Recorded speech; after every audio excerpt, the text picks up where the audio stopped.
이전에 한 목사님의 설교 말씀을 듣는 중에 이런 말씀을 하셨습니다. 우리가 매일의 삶 가운데 예수님과 동행하면서 살아보자 라는 것이었습니다.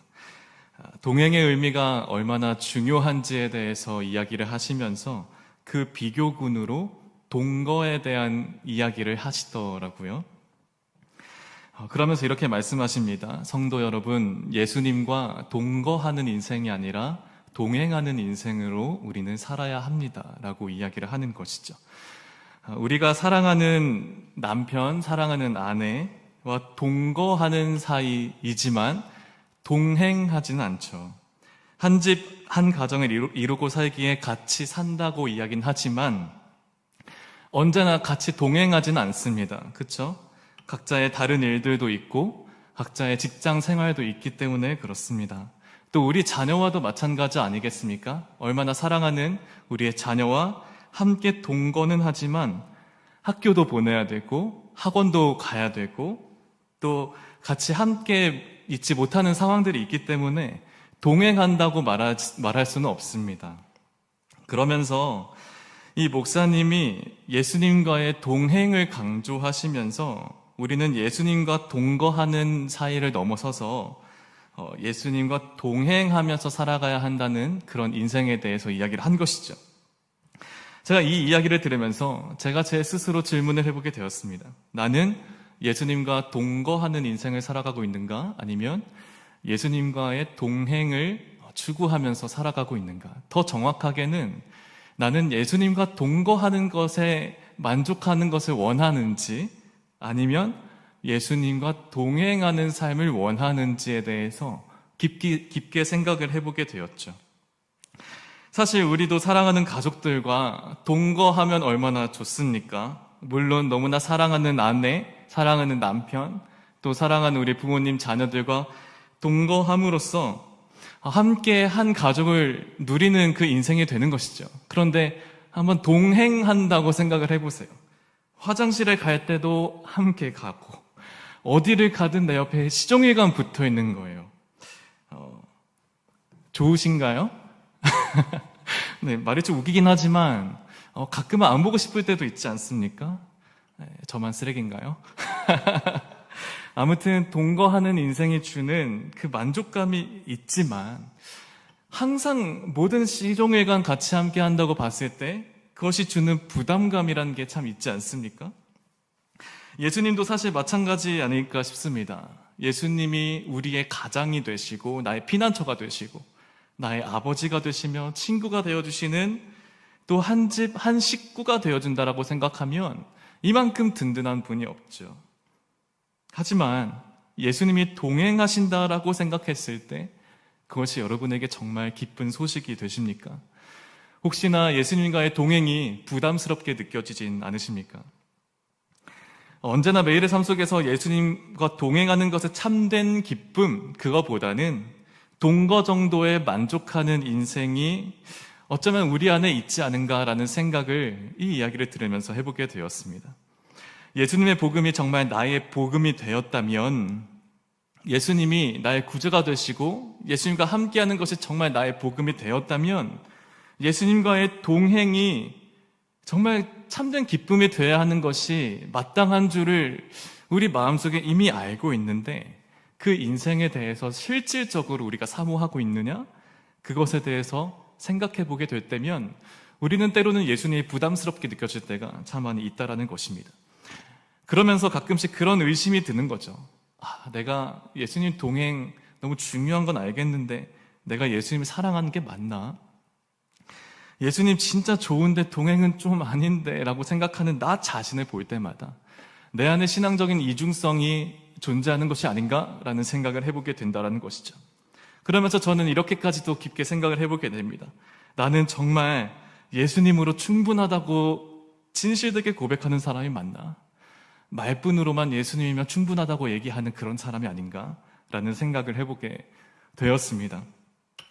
복음이 내 삶을 통하여서 실현되는 이 믿음의 고민과 치열한 어떤 신앙의 전투는 사실 지금까지도 저는 계속되고 있는 것 같습니다. 특별히 제가 중고등부를 맡고 있는데 이 중고등부 아이들을 마주하면서 이 아이들이 이런 이야기를 하죠.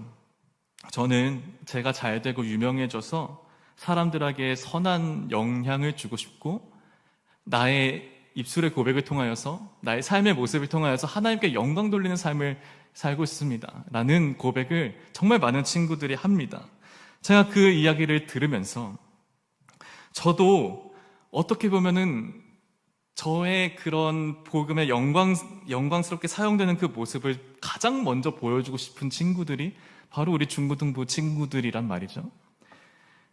이들의 삶의 안내자가 되고 이들에게 선한 영향을 주고 싶은 그런 사람으로서 내가 먼저 예수님으로 참된 기쁨을 누리고 예수님 아니면 안 된다라고 살아가는 제 모습을 이 아이들에게 먼저 보여주고 싶다란 말입니다. 그렇다면 예수님이 나와 동행하는 그 기쁨을 정말 누리고 있어야 이것이 가능한 일일 텐데 이 일을 살아낸다는 게 참 쉽지 않다라는 것이죠. 예수님과 동행하는 것이 좋은 것이 뭔지는 알면서도 뭔가 그러기는 싫고 부담스럽고 그런데 선한 싸움을 해 나가는 것 같으면서도 예수님의 정말 정직하게 서면 그렇게 떳떳하지 못하고 나도 만족스럽지도 못하고 나는 예수님과의 동거 정도에만 만족하는 어떤 그런 인생인가, 제 안에 어떤 부담감들이 있는 거죠. 특별히 죄의 영역에서 또 거룩함의 영역에서 또 나의 의를 내려놓는 영역에서 또 한치 앞도 알 수 없는 이 미래 앞에 정말 주님이 내 인생을 인도해 주실 거야 라고 하는 그 믿음이 진실된 믿음으로 대거하고 있는가? 그런 영역에서까지도 우리는 우선순위를 예수 그리스도로 말할 수 있는가? 나는 나의 나된 거 다 내려놓고 예수 그리스도 한 분이면 충분하다고 말할 수 있는 그런 인생이 되어 있는가? 이 복합적인 생각과 신앙의 고민이 요 한 달의 말씀을 준비하며 또 고민하는 가운데 이 말씀을 좀 준비를 하게 되었습니다. 오늘 함께 나눌 말씀의 제목이 복음을 영화롭게 하는 사람입니다. 복음을 영화롭게 하는 사람. 오늘 이 밤에 이 자리에 모이신 모든 여러분에게 오늘의 제목을 빌려서 간곡히 부탁드리고 싶은 것은 복음의 참된 의미를 알고 복음의 의미가 더 깊어지는 것을 내 안에 누림을 통하여서 우리의 삶을 통해 복음이 영화롭게 되는 그 하나님의 역사를 이 밤에 보게 되기를 주님의 이름으로 축복합니다. 오늘 저의 입술을 통해서 흘러나오는 이 이야기가 아마도 여러분께서 정말 모르는 내용은 아니실 겁니다. 아마 수없이 우리의 마음 가운데에서 이미 도전하고 있는 신앙의 질문일 수도 있겠습니다. 그런데 감히 말씀드리는 것은 오늘이 7월 1일이더라고요. 우리가 하반기를 시작하는 이 시점에 다시 우리의 신앙을 제대로 점검하고 예수의 이름, 예수의 복음, 그것을 영화롭게 하는 그 인생을 위하여서 오늘 다시 한번 드라이브를 거는 그런 중요한 계기가 되기를 주님의 이름으로 소망하고 축복합니다. 오늘 우리는 사도 바울이 기록한 로마서 6장의 말씀으로 들어가면서 복음을 영화롭게 한다는 것이 도대체 어떤 의미일까? 그것에 대한 의미를 함께 살펴보려고 합니다. 결론부터 말씀을 드리자면 신앙의 정점에 서서 우리가 발견하게 되는 진리는 우리가 무언가 위대한 업적을 이루어내서 우리가 하나님이 세워주신 이 복음을 우리의 힘으로 장식하는 그런 것이 아니라는 것입니다. 우리의 삶의 모습을 통하여서 하나님의 복음을 우리가 그것을 영화롭게 할 수 있다라는 것이 아니라는 것이죠. 치열한 성화의 과정을 거친 후에 우리가 정말 도달하게 되는 종착지는 다시 처음으로 돌아가서 정말 진실로 내 안에는 선한 것이 없고 오직 예수님 한 분으로 완벽하게 충분합니다 라고 고백하는 것이 온 존재로 그것을 고백하는 것이 성화의 마지막 단계인 줄로 믿습니다. 이것이 어떻게 복음을 가장 영화롭게 하는 일인지 오늘 본문을 통해서 함께 보도록 하겠습니다. 먼저 우리가 이 복음을 영화롭게 하는 삶에서 가장 중요한 것이 무엇이냐면 우리를 넘어뜨리려고 하는 이 죄의 실체를 파해야 한다라는 건 죄의 실체를 파헤쳐야 한다라는 것입니다. 그런데 이전에 우리가 반드시 먼저 대전제로 깔고 가야 되는 전제가 있는데 그것은 바로 우리의 영적인 신분과 우리 존재의 현 주소가 나는 죽고 예수로 산다라고 하는 명확한 진리, 이 대전제는 분명히 깔고 가자라는 거예요. 여러분에게 질문을 먼저 드립니다. 여러분, 예수님이 십자가에 못 박히신 것입니까? 아니면 내가 십자가에 못 박히신 겁니까? 아니면 내가 예수와 함께 십자가에 못 박힌 것입니까? 갈라디아서 2장 20절에 이런 말씀이 있습니다. 여러분, 한 목소리로 읽겠습니다. 시작. 내가 그리스도와 함께 십자가에 못 박혔나니 그런즉 이제는 내가 사는 것이 아니요 오직 내 안에 그리스도께서 사시는 것이라.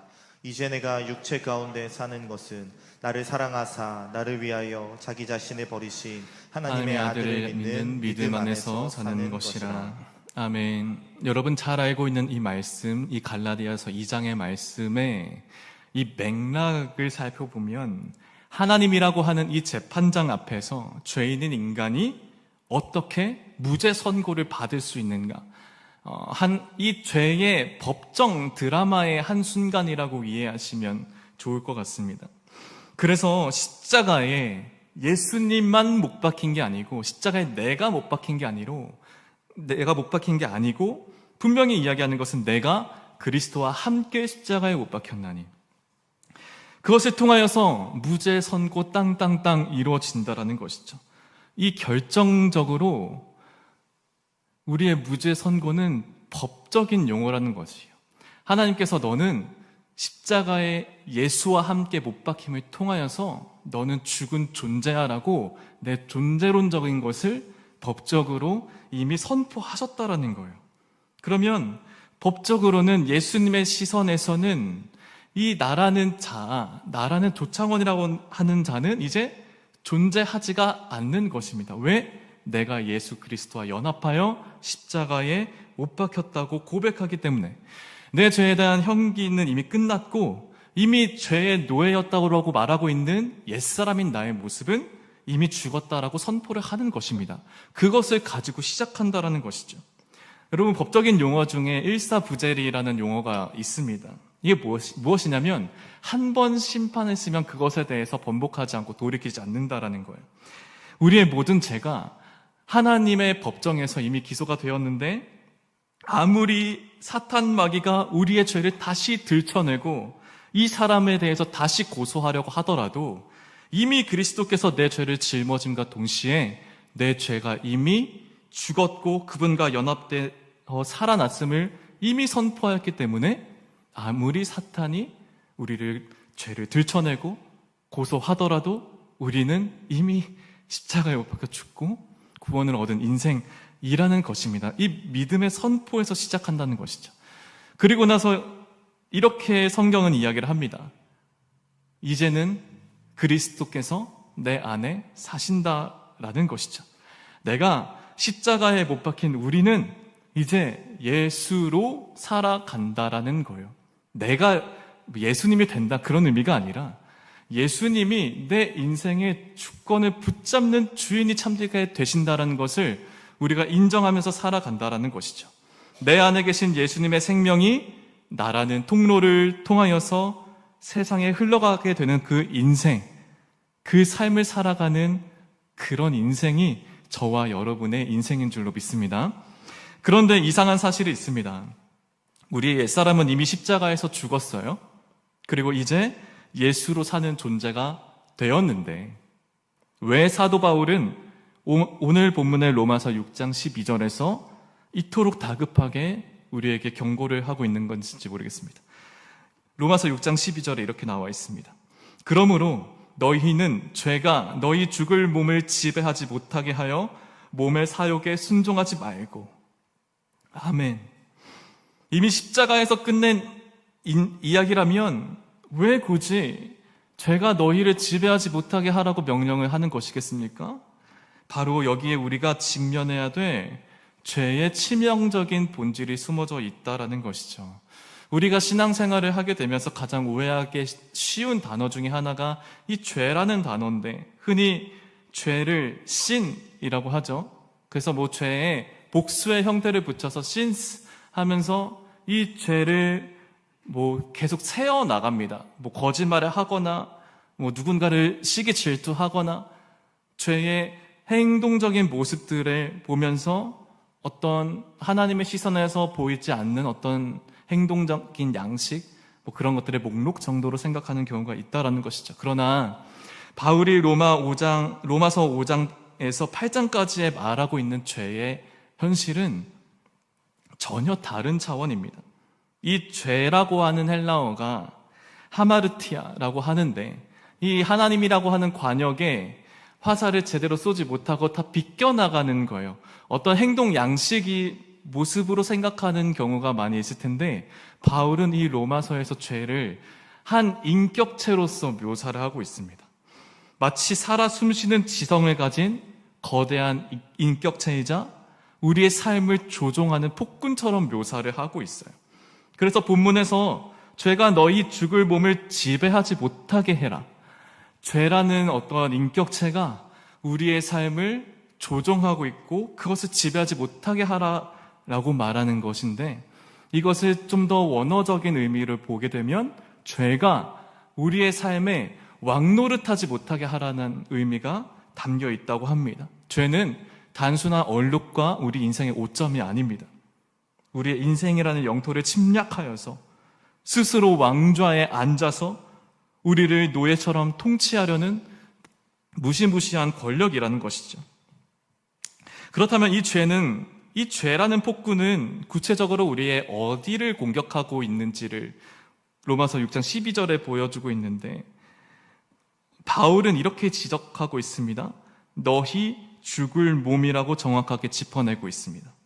우리가 그리스도와 연합이 되어서 구원받은 존재인 것은 맞습니다. 하지만 아직 저 천국에 가기까지 구속의 완성으로 나아가는 가운데 우리의 몸은 우리의 영혼이 세상을 살아가는 실제적인 통로가 되는 것이죠. 우리의 시간, 물질, 시선, 우리의 인간관계가 우리의 몸을 통해서 이루어진다는 것입니다. 죄는 이 연약한 이 몸의 사욕을 은밀하게 자극합니다. 우리에게 주신 여러 가지 욕구에 대한 부분들, 또 사랑받고 인정받고 싶은 그 마음들까지도 그 자체로서는 악한 것이 아닐 테지만 생존과 번영을 위한 하나님의 축복일 테지만 이 죄가 그곳 가운데 침투하여서 인격체가 되어서 그것을 조종한다라는 것이죠. 우리의 욕구를 통제할 수 없을 만큼 긁어내고 그 죄를 통하여서 우리를 감싸게 하는 것이 이 죄의 영역이라는 것이죠. 여러분, 나 혼자 있을 때 얼마나 많은 생각으로 많은 사람을 죽이고 많은 사람에게 해를 가했습니까?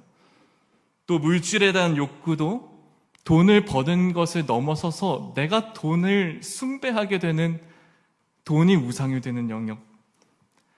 나는 쉰다고 생각했는데 어느 순간 삶의 게으름이 나타나고 나태해지게 되는 영역. 사랑받고 싶은 욕구가 너무나 커서 타인을 지배하고 그들을 군림하려고 하는 욕구까지. 우리는 서로에게 말은 못하지만 나와 주님은 알고 있는 이 죄의 문제가 얼마나 큰지 우리 너무나 잘 알고 있습니다. 제가 이 죄라는 것을 깊게 생각하면서 참 무서운 것이 무엇인가 생각을 해보게 되었는데, 이 죄를 낳아서 2명, 3명, 소수의 인간이 함께 담합을 이루는 것까지, 그것이 주는 죄의 치명적인 부분들이 제 안에 너무나 생각이 났습니다. 우리끼리만 합의하면 되잖아. 그것이 하나님이 싫어하시는 죄라는 거 우리끼리 아는데 우리끼리 용서하고 우리끼리만 눈 감아주면 괜찮잖아. 우리가 이미 다른 영역에서 하나님께 잘 영광 돌리면서 살아가고 있잖아. 그래서 마치 수치를 따지는 거죠. 나의 죄의 영역은 이 정도의 마이너스를 이뤘는데 나의 신앙생활의 다른 영역을 통하여서 플러스 요인, 그래서 마이너스가 플러스가 모여서 0, 제로 베이스를 맞춰서 하나님 이 정도면 나쁘지 않죠. 내 안에 계속해서 꾸며가는 거예요. 근데 나만 하긴 힘들잖아요. 내 안에 동료들, 가족들, 친구들 같이 가져간다라는 것이죠. 게임, 오락, 술 문화, 중독까지만 아니면 되지. 유혹에만, 그것에 내가 휩싸이지만 않으면 되지. 적당히 즐기면서 하나님을 동시에 믿을 수 있잖아. 이걸 어떻게 안 배기고 살아? 라고 생각하면서 내 안에 계속 그런 유혹들이 있다라는 거죠. 기독 공동체 안에 얼마나 많이 일어나는 일인지, 특별히 기독 청소년들, 기독 청년들, 얼마나 이 다음 세대 가운데 이 죄의 문제가 얼마나 큰지 여러분 이미 잘 아실 것입니다. 세속적인 문화에 빠져 사는 인생, 게임, 오락, 비속어의 사용, 기독 청년들이 많이 무너지는 혼전 성관계의 문제까지, 혼전 순결, 결혼하기 이전에 성관계 안 하는 거 너무 참 좋은 개념인데 난 못 지켜. 성과 신앙을 분리하는 현장이 이미 이 세대 문화 가운데 이미 나타나기 시작했다라는 거예요. 야, 어디까지가 순결인데 너 생각으로 음란한 생각들, 그런 것들도 다 죄라고 하면은 그것도 죄잖아 하면서 이 부분에 대해서 내가 그거는 음란이고 이건 아니야. 나는 어차피 결혼할 사람을 만나고 있고 나는 정말 내가 이 사람을 사랑하는 사람과 확인하고 있는 거야 라고 하면서 내 안을 정말 타협하는 그런 존재로 나아간다라는 것이죠. 사고치지 않는 범위에서 적절히 피임만 잘하고 교회 안에서 너무 이렇게 살게 되면 좀 찝찝하니까 하나님 다른 영역으로, 사역적인 부분으로 이 죄에 대한 부분을 만회하려고 한다라는 것이죠. 내가 이만큼 다른 영역에서 예수님 위해서 살아가고 있잖아요 라고 하면서 종교적인 행위로 해소해 나가란다는 것이죠. 여러 가지 많은 기독 청년들의 모습들, 많은 신학생들의 모습들 얼마나 많은지 모릅니다. 이렇게 당장에 쌓인 죄들 때문에 당장에는 무슨 일이 안 생기는 것처럼 보여요. 하나하나씩 쌓여가기 때문에 그것이 내 안에 당장의 이것 때문에, 이 죄 때문에 내 삶이 당장의 죽음에 가까우고 그렇지 않기 때문에 이것에 대해서 별 민감하게 생각하지 않는 것인데 그것이 점점 쌓여가고 쌓이게 된다 보면 우리는 죄의 쓴뿌리에서 고여가는 인생이 되어간다라는 것이죠. 죄는 우리의 일상적인 모습의 습관들을 장악하여서 결국 이렇게 만드는 것이죠. 하나님이 아니라 내 삶의 주인이 나라고 하는 거대한 착각 속에 살아갈 수 있도록 만든다라는 것이죠. 그런데 죄의 치명성은 여기서 끝나지 않습니다. 우리가 참으로 두려워해야 될 죄의 가장 끔찍하고 교묘한 얼굴이 무엇이냐면 우리가 복음을 영화롭게 하겠다라고 하는 이 결단, 그 결단하는 순간에서부터 우리 안에 죄가 들어오지 않느냐를 살펴봐야 한다라는 것입니다. 내가 이제는 예수님의 복음을 정말 깨달았기 때문에 내 힘으로 예수님을 기쁘시게 하는 삶을 살겠어요 라고 다짐하는 그 순간 우리는 종교적인 열심을 사탄이 인격체가 되어서 우리에게 부추긴다라는 것이죠. 약간의 도덕적인 어떠한 성취, 교회에 대한 헌신을 발판 삼아서 영적인 교만이라고 하는 독버섯이 내 안에 계속 피어나기 시작한다라는 것입니다. 내가 조금 더 기도하고 조금 더 봉사하고 조금 더 경건했다고 느껴지는 순간 나의 삶을 통해서 복음이 영화롭게 되었지 라고 생각하는 영적인 교만, 그 안에 나의 의가 심겨져 있다면 우리는 이것에 대해서 정말 민감하게 주님 앞에 회개하며 나아가야 한다는 것이죠. 복음을 영화롭게 하려고 하는 그 삶의 어떠한 좋은 계기가 갑자기 주객이 전도가 되어서 나의 공로로 증명하는 도구가 되어버리고 한다면 그것은 하나님께서 우리의 모습을 얼마나 슬퍼하실까 그런 생각을 좀 해보게 됩니다. 결국 죄가 노리게 되는 가장 완벽한 왕노릇은 하나님을 반역하는 탕자, 그것이 되라고 말하는 게 아니라 은혜가 없어도 너 힘으로 혼자 살아갈 수 있어, 너 힘으로 의로워질 수 있어 라고 말하는 바리새인으로 전락시키고 싶어하는 것이 이 사단의 역사라는 것이죠. 이 사도 바울이 이 죄의 지독한 권세 앞에서 처절하게 탄식했습니다. 로마서 7장에 이런 말씀이 있어요. 내가 원하는 바 선은 행하지 아니하고 도리어 원하지 아니하는 바 악을 행하는도다. 오호라 나는 곤고한 사람이로다. 이 사망의 몸에서 누가 나를 건져내랴. 복음을 영화롭게 하겠다라고 하는 나의 결심으로만은 이 죄의 영역을, 죄의 왕노릇을 결코 끊어낼 수가 없습니다. 내 의지로, 내 결단력으로 죄를 이겨내보자라고 하는 그 순간 자체가 아직도 내가 내 삶의 통치자라고 여기고 있다라는 것이죠. 그렇다면 우린 이 절망적인 죄의 지배 아래에서 어떻게 참으로 복음을 영화롭게 하는 자리로 나아갈 수 있을까요? 우리가 오늘 읽게 된 이 본문 13절, 오늘 12절 이후에 13절에 이 절망을 깨트리는 놀라운 반전을 제시하고 있습니다. 제가 읽어드리겠습니다. 또한 너희 지체를 불의의 무기로 죄에게 내주지 말고 오직 너희 자신을 죽은 자 가운데서 다시 살아난 자 같이 하나님께 드리며 너희 지체를 의의 무기로 하나님께 드리라. 아멘. 우리의 눈, 귀, 손, 발, 우리의 마음과 재능이라고 하는 이 몸의 지체가 죄의 손에 쥐어지게 된다면 우리는 분명히 상처를 입히게 되고 공동체의 분열 가운데 무너지게 되는 삶을 보게 될 것입니다. 그런데 이 동일한 지체가 하나님의 손에 들리게 된다면 죽어가는 영혼을 살릴 수 있는 수술 칼이 될 수 있고 상처를 싸맬 수 있는 치유의 도구가 될 수 있고 세상을 향해 십자가의 사랑을 변증할 수 있는 강력한 의의 무기가 된다는 것입니다. 우리의 지체가 하나님께 손에 달려 있다는 것이죠. 우리가 복음을 영화롭게 하는 삶을 산다는 것이 무엇이겠습니까?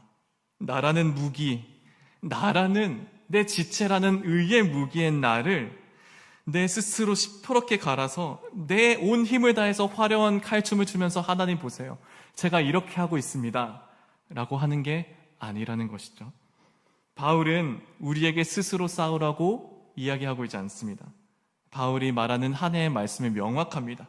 너희 자신을 하나님 손에 드리라 라고 이야기를 하고 있다는 것이죠. 오늘 본문 13절에 마지막에 있는 이 드리라 라고 하는 파리스테미라고 하는 헬라어가 어떤 의미냐면 패잔병이 승리한 왕 앞에 나아가서 자신의 무기를 바닥에 내려놓고 나의 모든 생사권, 주권을 온전히 주님께 드리는 전면적인 양도, 하나님 앞에 항복 선언하는 것을 의미한다고 합니다. 내가 복음을 위해서 무언가 대단한 업적을 하는 것이 아닙니다. 생명의 주권자이신 하나님께 내 자신을 온전히 드리는 삶입니다. 오늘 이 밤에 그렇게 결단하며 기도했으면 좋겠습니다. 우리가 세상에 여러 가지 죄의 문제들이 있는데 이것들을 온전히 주님 손에 들린 도구로 나를 사용하여 주옵소서. 그 간절한 기도가 우리에게 있었으면 좋겠습니다. 자신의 주권을 예수님께 올린 항복한 자에게서 주어지는 선언이 14절에 등장을 하는데요. 14절에 함께 고백하면 좋겠습니다. 함께 읽겠습니다. 시작. 죄가 너희를 주장하지 못하리니 이는 너희가 법 아래에 있지 아니하고 의뢰 아래에 있음이라. 아멘. 바로 이 지점에서 저는 우리 감리교의 신학적인 뿌리라고 불리는 이 존 웨슬리의 목사님이 말씀하고 계시는 성화의 개념을 좀 묵상을 하게 되었습니다. 이 웨슬리 목사님은 구원을 단순히 우리가 천국에 가는 티켓이다라고 이야기하지 않으셨어요. 이 땅에서 우리가 죄의 권세에서 해방되어서 하나님의 형상을 회복해 나아가는 과정들, 그 성화의 삶을 누리는 것이 중요하다라고 이야기를 했습니다. 그런데 이 성화의 삶이 어떻게 누려지는 걸까요? 내가 선한 행실을 해서 마치 마일리지가 조금씩 쌓이는 것처럼 되는 것일까요? 결코 그런 것이 아니라는 것입니다. 함께 저를 따라서 선포했으면 좋겠습니다. 성화의 본질은 죄가 왕노릇하던 내 인생에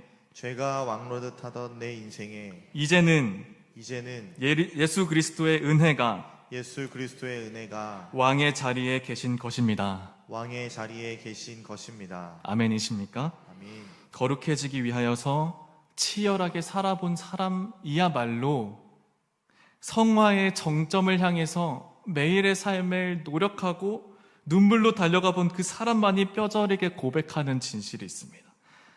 어떻게 하면 예수님이 기뻐하실까? 어떻게 하면 복음을 영화롭게 하는 그 삶으로 나아갈 수 있을까? 거룩해지려 또 하나님께 내 주권을 드리려 노력하면서 더 깊게 발견하게 되는 것은 내 속에 하나님을 온전하게 기쁘시게 할 나의 능력이 티끌만큼도 없다라는 것을 우리는 인정하게 되는 것이죠. 절대적인 무능함을 발견한다라는 것입니다. 내 힘으로 복음을 영화롭게 하려고 수많이 생각을 해보면서 무너지고 깨지면서 우리는 결국 고백하는 것이죠. 난 아무것도 할 수 없습니다. 예수님이 아니면 복음을 영화롭게 하실 사람, 모든 존재는 아무것도 없다라고 고백을 한다라는 것입니다. 결국 철저한 자기 절망이 나의 의지, 나의 도덕에 대한 철저한 자기 절망이 오직 십자가에서 주시는 은혜의 동아줄을 내가 사력으로 붙들게 되는 그런 믿음의 순간이 된다라는 것이죠. 그렇게 되면서 결국엔 그렇게 고백을 하게 되는 것 같습니다. 제가 오늘 설교 서두에 이야기하면서 예수님과의 동행을 이야기하면서 제가 이런 워딩을 얘기했습니다. 예수님이면 충분한 인생. 예수님이면 충분한 인생. 저는 예수님으로 충분하다라는 문구를 정말 좋아합니다. 어렸을 적에 제가 정말 존경하고 좋아했던 선교사님, 지금은 선교를 나가 계신데 그때 당시 저의 청소년부 전도사님이셨어요. 지금은 이슬람권에서 선교를 하고 계신 선교사로 계십니다. 이제 비즈니스 애스 미션이라고 무슬림 국가에서 비즈니스 사업을 통하여서 이들과 함께 교제하고 이 무슬림 국가에 살아가는 이 무슬림들과 함께 작게 모여서 하나님께 기도하고 예배하는 그런 비즈니스 애스 미션을 살아가고 계신데 제가 이분을 보면서 이게 정말 나는 죽고 예수로 살아가는 모습인가를 제 중고등부와 20대 청년을 보내면서 많이 느끼게 되었습니다. 1년에 52주가 있다고 한다면 그 중에 절반 이상은 매주 설교 때마다 눈물이 있었습니다. 예수님의 복음이 자신한테 얼마나 귀한지를 이야기하시면서 그냥 눈물이 흐르는 게 아니에요. 주체할 수 없을 정도로 막 질질 흘리는 것입니다. 닭똥 같은 눈물을 매주. 근데 52주 가운데 거의 30주 정도는 계속 그런 순간들이 있었어요. 그러면서 저는 그 전도사님 보면서 항상 우는 시점들이 있습니다. 그러면 또 운다 하면서 울보다 울보라고 생각했었던 기억들이 있습니다. 말을 잘하는 것도 아니었고 요새 청소년들이 좋아하는 트렌드라고는 아무것도 모르는 사람이었습니다. 그냥 복음 들고 청소년들에게 진심을 다했었던 그런 분이셨죠. 그러면서 항상 저에게 이렇게 얘기를 해주셨어요. 예수님으로 정말 충분한 인생을 살아가고 있는가? 그것을 점검하는 게 너무 중요하다고 매주 설교의 결론이 그거였습니다. 여러분은 예수님으로 정말 충분하십니까? 그분과 함께 제자훈련을 같이 하면서 죄에 대한 영역도 결국 예수님으로 충분하면 이기게 되어 있어. 그래서 죄에 대해서는 절대 타협이 없어야 돼. 조금씩 그런 생각을 안 해보려고 해보자. 이런 게 아니라 조금씩 줄여나가 보자. 오늘은 그런 생각도 안 했으면 그거 괜찮은 거야. 이 정도가 아니었어요. 너 안에 예수 그리스도가 충분한가? 그것에 대해서 끊임없이 고민하라. 전도에 대한 자신감도 마찬가지입니다. 사실 전도할 때도 노방전도로 나갈 때도 좋은 아이템을 들고 가면 그것으로 인하여서 제 안에 뭔가 좀 자신감이 생기는 것들이 있지 않습니까? 이 더운 여름에 휴지 한 조각을 더 잘 받을까요? 부채를 더 잘 받을까요?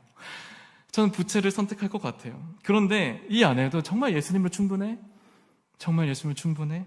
예수님이 너의 전부야? 내 미래를 두고 공부하는 그들의 순간마저도 예수님으로 정말 충분하다고 고백할 수 있는지를 먼저 점검하자. 그 이야기를 계속 말씀하셨어요. 제 안에 있는 반항심은 그 이야기를 들을 때마다 계속 생겼습니다. 그래서 예수님으로 충분한 게 뭔데? 저도 예수님 좋아요. 예수님으로 충분하다고 예수님 처음 만나고 어떠한 인격적인 기도와 교제가 있을 때 고백했어요. 그런데 예수님이로 충분하다고 고백할 때 정말 그 예수님이 갑자기 내 안에 밥을 먹여주십니까?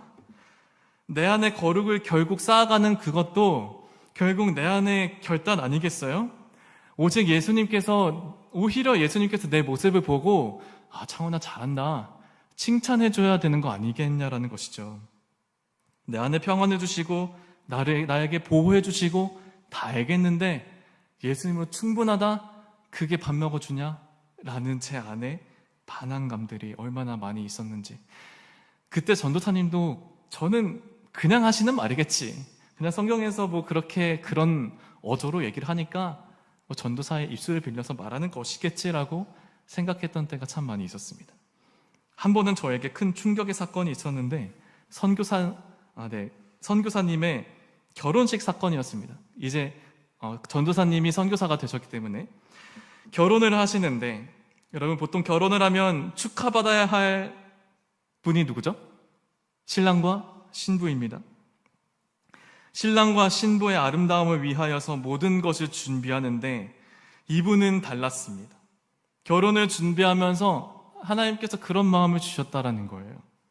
결혼식에 이 기회에 복음을 모르는 나의 지인들까지도 다 함께 모이는 자리라고 한다면 이 기회가 우리의 가정이 정말 이 세상의 전부라고 인정하고 있는 진리이신 예수님에 대해서 그들에게 듣던지 아니듣던지 말할 수 있는 기회가 됐다라고 생각을 했다라는 거예요. 무슨 말도 안 되는 소리를 하시는지. 그래서 실제로 결혼식 스크린에 부부의 행복한 모습들이 슬라이드로 등장하는 것이 아니라 십자가에 피 흘려 죽는 패션 오브 크라이스트의 한 장면들이 계속 흘러나가는 거예요. 그리고 BGM에 예수 나를 위하여. 이게 웬 말이에요, 결혼식에. 부부를 축하해 주시는 주례자 목사님은 잠시 동안만 신랑 신부에 대해서 축하를 해주고 이 신랑 신부가 회중석에 앉았습니다. 그리고 그 목사님이 그 자리에서 이 신랑 신부도 회중석에 앉고 온 회중에게 예수 그리스도의 복음을 전하시고 복음만이 살 길이라고 전해서 예배가 되었던 것이죠. 제가 경험한 가장 충격적인 결혼식이었습니다. 극히 일부의 예시이겠지만 하나뿐인 결혼식을 그렇게 이 사람은 이렇게 준비한 건 보며 비하인드 스토리를 들어보니까 이 아이디어가 시작된 게 이 선교사님으로부터 시작된 게 아니라 선교사님의 사모님이 먼저 제시를 했다라는 것이죠. 무슨 말도 안 되는 너무 충격적인 시간이었죠. 그리고 후에 아들을 낳았는데 이 아들의 이름이 무엇일까요? 예수는 아니고요. 증인이에요. 김증인. 무슨 이름이 김증은이에요. 나중에 영어로 하면 위트니스 킴이에요. 증인이야.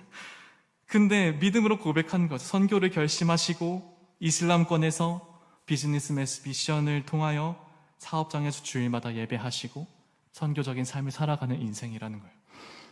근데 그분이 한 3년 전에 한국에 다시 들어오셨을 때 똑같이 이야기를 하셨습니다. 저는 제가 전도사를 하기로 어떠한 마음에 씨앗의 뿌리가 생겼던, 씨앗의 싹틈이 생겼던 순간이 이분이 얘기하신 예수님이 충분하다라는 게 뭔가에 대한 그 고민에서부터 시작이 되었는데, 한국에 얼마 전에 들어와셨을 때 똑같이 얘기를 하신 거예요. 난 한 게 없어. 예수님으로 충분한 인생이야. 예수님으로 충분한 인생, 창원에도 사역을 하는데 예수님으로 충분한가를 마음으로 계속 되뇌이면서 한번 그 사역의 길을 걸어갔으면 좋겠다. 결국 저는 이 예수 그리스도로 인하여 충분하다고 말하는 고백의 진실성을 느낄 수 있었습니다. 예수님이면 충분하다라는 사실을 깨달은 그 첫사랑 고백 위에 복음을 영화롭게 하는 우리 삶의 성화와 결단과 사역이 저는 얹어지는 것이라고 생각했어요. 예수님이 충분한 인생 가운데 그것을 인정하는 내가 복음을 영화롭게 하는 그 삶으로 결단하는 것이다. 근데 그것이 아니라는 것이죠. 결국 복음을 영화롭게 하는 것은 다시 처음으로 돌아와서 예수님이면 충분하다고 내 삶의 전부가 내 삶을 마치는 그날에, 예수님 앞에 나아가는 그날에 정말 내 전 존재를 통하여서 예수님이면 충분했습니다라고 고백할 수 있는가? 그것이, 이 고백이 복음을 영화롭게 만드는 것이라는 사실을 깨닫게 되었습니다. 말씀을 마칩니다. 오늘 말씀을 준비하면서 이런 고백이 우리 안에 있었으면 좋겠다라는 생각을 해보게 되었습니다. 하나님, 제가 무언가를 해내서 복음이 영광스러운 것이 아니었습니다. 나의 이 완전한 절망, 교만하고도 이기적인 나의 이 지독한 죄성에도 불구하고 여전히 나를 포기하지 않으시고 나를 덮으시는 예수 그리스도의 보혈만이 나의 유일한 자랑이자 전부입니다. 주님, 진실로 내 온 영혼을 다해서 다시 고백합니다. 나의 인생은 오직 예수 그리스도로, 그분의 복음만으로 완전히 충분합니다. 이 믿음의 고백이 우리에게 있길 소망합니다. 이제 맥주 감사주의를 시작으로 하반기가 시작됩니다. 남은 하반기 여러분 어떻게 살아가시겠습니까? 복음을 영화롭게 하는 삶, 나의 어떠함 다 내려놓고 예수님이면 충분하다라고 진실되게 고백하는 그 인생, 그런 인생을 살아내시는 저와 여러분이 되기를 소망합니다. 오늘 함께 고백한 말씀 앞에서라는 찬양 함께 고백하면서 우리 이 마음을 결단했으면 좋겠습니다.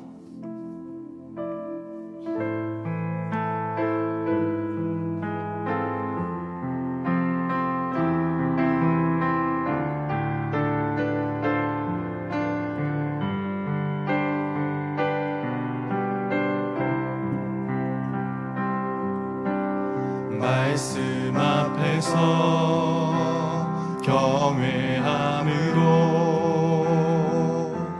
주께 홀로 섭니다. 생명의 말씀 읽고 순종해 주를 예배합니다.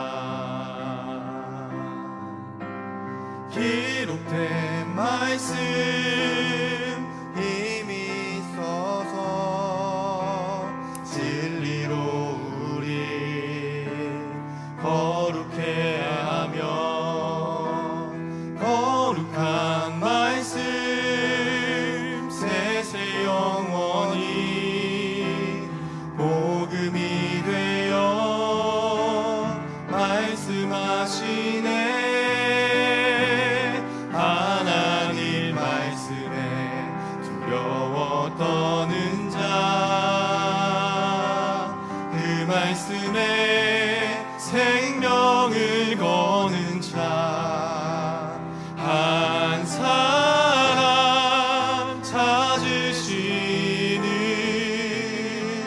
주님의 약속을 믿어 말씀에 운명을 거는 자, 순종하며 주 따라가는 자, 영원한 하나님 나라 이뤄갈 주의 요회요